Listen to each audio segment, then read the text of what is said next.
नमस्कार, मैं हूं महेंद्र अवस्थी और आप देख रहे हैं नवरंग न्यूज इंडिया। अब एक नजर आज की सुर्खियों पर। होली का दहन कब और कैसे करें? होली का दहन की राख से अचूक उपाय जानने के लिए देखिए धर्मसार व ज्योतिष मंथन में एक मुलाकात ज्योतिर्विदाचार्य के.बी. शर्मा के साथ। Navrang news India YouTube channel में आप सभी का हार्दिक स्वागत, अभिनंदन। मैं ज्योतिर्विद के.बी. शर्मा सबसे पहले आपका हार्दिक अभिनंदन स्वागत करता हूं। आपने हमारे वीडियोस को देखा, सराहा और ऊपर अपने कमेंट्स के लिए, इसके लिए मैं आपका धन्यवाद करता हूं। और आप इसी प्रकार अपने कमेंट्स द्वारा हमारा उत्साहवर्धन करते रहें और इस चैनल को सब्सक्राइब करके बेल आइकॉन को दबा करके और नई नई सूचनाएं हैं उनसे सदैव अवगत होते रहें, इसके लिए आपको आमंत्रित करता हूं। मैं आज भारतीय परंपरा में जन जन के प्रिय त्यौहार होली के विषय में आपको बताऊंगा। होलिका का यह त्यौहार विभिन्न संस्कृतियों को एकीकृत करके और जन जन में एकता, सद्भाव और भाईचारे का संदेश देता है। होली का त्यौहार भारत के अंदर सभी लोगों में, सभी वर्गों में, सभी समूहों में, सभी जन जन में प्रेम, परस्पर के भेदभाव को भुला करके और एक दूसरे के नजदीक ला करके उनके अंदर एक आत्मिक प्रेम का उद्भव करता है। प्रतिवर्ष सदा सर्वदा यह त्योहार फाल्गुन मास शुक्ल पक्ष पूर्णिमा को मनाया जाता है। होली का त्योहार जब भी शुक्ल पक्ष की पूर्णिमा होती है तो आदिकाल से, अनादिकाल से वर्तमान तक और सदा सर्वदा मनाया जाता रहेगा इसी तिथि को लेकर के। अब की बार यह पूर्णिमा तिथि आपको बताऊं 28 मार्च 2021 को प्रातःकाल 3:17 बजे प्रारंभ होकर के और 28 मार्च की रात्रि को अर्धरात्रि उपरांत 12:17 तक व्याप्त रहेगी। होलिका की पौराणिक कथा से तो आप सभी लोग भली भांति परिचित हैं, लेकिन इसमें एक अंतर कथा इस प्रकार है कि इसी ही दिन आदिकाल में, इसी फाल्गुन मास पूर्णिमा के दिन भगवान भोलेनाथ ने अपने त्रिनेत्र से कामदेव को भस्म किया था और उसकी भस्म के उपरांत जो उसकी भस्म बनी थी उसको अपने शरीर में लपेट करके और मस्त होकर के नृत्य का आनंद लिया था। और उस नृत्य से अभिभूत होकर के स्वर्ग से देवताओं ने भगवान भोलेनाथ पर रंगों की वर्षा करके उनका अभिषेक किया था। और उसी अभिषेक की परंपरा को आज तक निर्वाह करते हुए देवलोक में और पृथ्वीलोक में यह होली रंगों के साथ मनाई जाती है। होली का और रक्षाबंधन ये दो ऐसे त्योहार हैं जो समान रूप से पृथ्वी पर ही नहीं देवलोक में भी मनाए जाते हैं, क्योंकि रक्षाबंधन के दिन जिस प्रकार देवता लोग अपनी रक्षा के लिए भगवान विष्णु लक्ष्मी का अर्चन करते हैं, उसी प्रकार होलिका के दिन भी देवता लोग प्रसन्नता से भगवान का अभिषेक करते हैं और धरती पर लोग एक दूसरे पर परस्पर अपना प्रेम उड़ेल करके एक दूसरे को अपनी आत्मा से आत्मा का आलिंगन करने का उपक्रम करते हैं। तो इन दोनों त्योहारों में भद्रा दोष का विशेष महत्व है, यानी कि होलिका और रक्षाबंधन दोनों की पूजा में उस समय को लिया जाता है जो समय भद्रा दोष रहित हो। तो अब की बार मैं आपको बताता हूं कि ध्यान दीजिएगा, 28 मार्च को सूर्योदय से और दोपहर 1:54 तक भद्रा रहेगी। अतः जन लोग, आम भक्तजन लोग जो भी होली का पूजन करें वो 28 मार्च को 1:54 के उपरांत भद्रा रहित समय में पूजा करें, यह उनके लिए श्रेष्ठ समय होगा। 28 मार्च को होलिका दहन के लिए प्रदोष काल व्यापिनी पूर्णिमा में संध्या काल में गोधूली वेला में 6:25 से और 6:50 के बीच का जो मुहूर्त है वो होली दहन के लिए सर्वोत्तम श्रेष्ठ ज्योतिषीय योग है।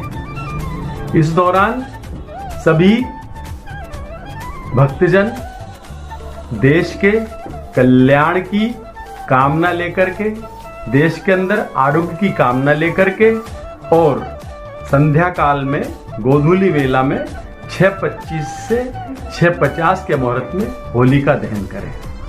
होलिका पूजन के विषय में मैं आपको बताता हूं कि जो महिलाएं, खास तौर से होलिका पूजन में तो महिलाएं भाग लेती हैं और होलिका दहन के अंदर पुरुष और महिलाएं समग्र रूप से भाग लेते हैं। तो होलिका पूजन से प्रारंभ में पहले महिलाएं इस प्रकार का संकल्प लेवें कि हमारे राष्ट्र के अंदर, परिवार के अंदर, गांव के अंदर आरोग्य रहे, सुभिक्ष रहे और सुख समृद्धि सभी को प्राप्त हो। तो इस प्रकार का संकल्प लेकर के सर्वप्रथम होलिका देवी को जल का अर्घ्य अर्पित करें। तदुपरांत उनको चंदन का, रोली का तिलक लगाएं, चावल चढ़ाएं, पताशे और मिष्ठान अर्पित करें, पुष्पमाला अर्पित करें और उसके बाद एक गाय के गोबर की जो बिलूकड़ियां बनती हैं उन बिलूकड़ियों की माला अवश्य अर्पित करें, क्योंकि होलिका में गोधन के गोबर के समर्पण का विशेष महत्व है। अतः अवश्य अर्पित करें। उसके बाद एक कच्चा सूत का धागा लेकर के कम से कम 3 बार उसको होलिका के लपेटते हुए और 3 परिक्रमा करें और परिक्रमा के दौरान मन के अंदर ऐसी कामना करें कि सभी जन जन के अंदर आरोग्य की वृद्धि हो, सुख की वृद्धि हो, समृद्धि की वृद्धि हो, अच्छे धान्य पैदा हो, अच्छी वृष्टि हो। कम से कम 3 और अधिक से अधिक 7 परिक्रमा होलिका की करें और संपूर्ण पूजा के उपरांत पुनः एक बार जल का अर्घ्य होलिका देवी को अर्पित करें।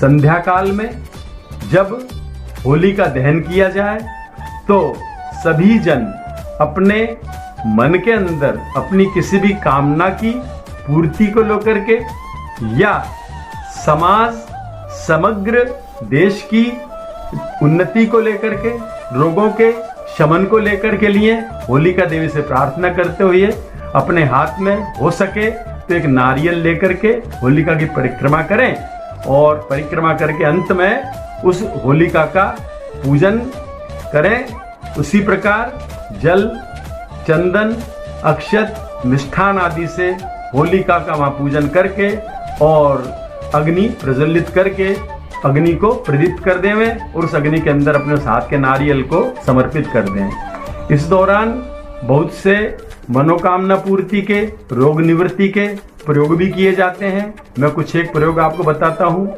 जो लोग रुग्णता से परेशान हो, रोगों से परेशान हो, वो अपने हाथ के अंदर एक नारियल रखें और थोड़े से काले तिल रखें, थोड़े से उड़द रखें और 2 हल्दी की गांठ रखें। इनको लेकर के होलिका की 5 परिक्रमा करें और अब आरोग्य की प्राप्ति का वरदान प्राप्त करते हुए और जो है 5वीं परिक्रमा के बाद उसको मौन रूप से होली के अंदर विसर्जित कर दें। जो लोग अपने रोजगार आदि से वंचित हैं, जो लोग धन धान की परेशानी भोगते हैं, उनके लिए 11 गोमती चक्र लेवें और उनके साथ साथ होली कुछ थोड़ा श्वेत मिष्टान लेवें।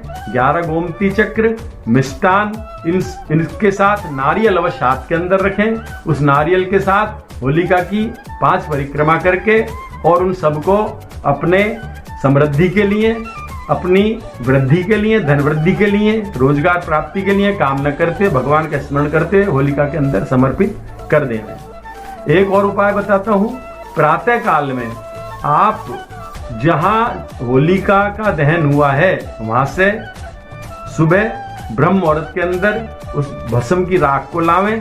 राख को ला करके उसके पीले कपड़े के अंदर रख देवें। उसमें 5 कौड़ी रखें और 5 गोमती चक्र रखें और उसके साथ हल्दी रखें और इस सबको उस पीली कपड़े के अंदर एक गांठ बना देवें और उसको घर के द्वार पर अपने हो सके तो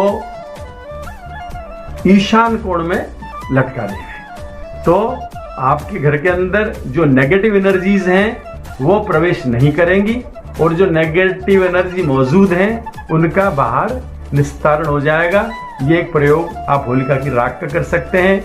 आते जाते कहीं भी किसी शुभ काम से, किसी भी कामना पूर्ति के काम से जब जाएं तो उस पीली पोटली में से थोड़ा सा छिड़कार करके उसको थोड़ी होलिका की भस्म लेकर के अपने सर पर उसका तिलक लगा करके जाएं, आपकी मनोकामना पूर्ण होगी। इसके साथ साथ ही मैं आपको एक निवेदन और करता हूं। होलिका का वैज्ञानिक महत्व बहुत ही गहन है क्योंकि इसके अंदर जो हवन सामग्री डाली जाती है, जो गाय के गोबर के उपले डाले जाते हैं, जो गाय का बिलूकड़ियों का जो वो दहन होता है, उसके अंदर से जो ऊर्जा निकलती है, जो विभिन्न नारियल डाले जाते हैं, विभिन्न सामग्री जो अर्पित की जाती हैं, उस ऊर्जा से, उस गंध से, उस धुआं से सारे देश के अंदर, सारे जहां जहां वो धुआं व्याप्त होती है वहां वहां सारे बैक्टीरिया समाप्त हो जाते हैं। उस वक्त मौसम का टेम्परेचर, एनवायरनमेंट का टेम्परेचर लगभग 145 डिग्री सेंटीग्रेड हो जाता है। तो ये जो एक तरह का परिवर्तन काल है, इस परिवर्तन काल के अंदर जबकि एकदम से सर्दी जाती है और गर्मी की शुरुआत होती है तो विभिन्न बैक्टीरिया अनुकूलता के कारण पैदा होते हैं। उनसे इस दौरान खास तौर से रोगों की वृद्धि होती है और शरीर के अंदर एक उस तापमान का जो अंतर आया है, पूर्व में सर्दी वर्तमान में गर्मी, तो शरीर उसको अनुकूलन नहीं कर पाने के कारण आदमी दिन भर निद्रासी के अंदर, आलस्य से के अंदर और एक असहजता का सा आभास करता है। तो जब होली की परिक्रमा के दौरान वो उस 145 डिग्री सेंटीग्रेड के टेम्परेचर के संपर्क में आता है तो उसकी बॉडी के अंदर ताप को अनुकूल करने की क्षमता बढ़ती है। साथ साथ मौसम के सारे बैक्टीरिया, सारे जीवाणु, सारे कीटाणु इस धूम से नष्ट हो जाते हैं। यह इसका बड़ा ही वैज्ञानिक महत्व है।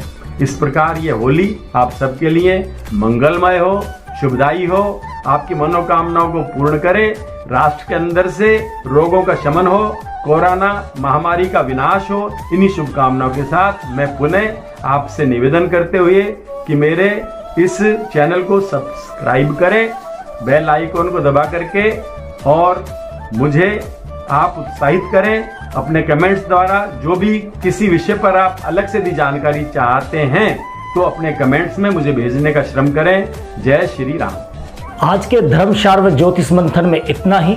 नई अपडेट के लिए चैनल को लाइक, शेयर व सब्सक्राइब करें। नए एपिसोड के साथ फिर मुलाकात होगी। तब तक के लिए धन्यवाद।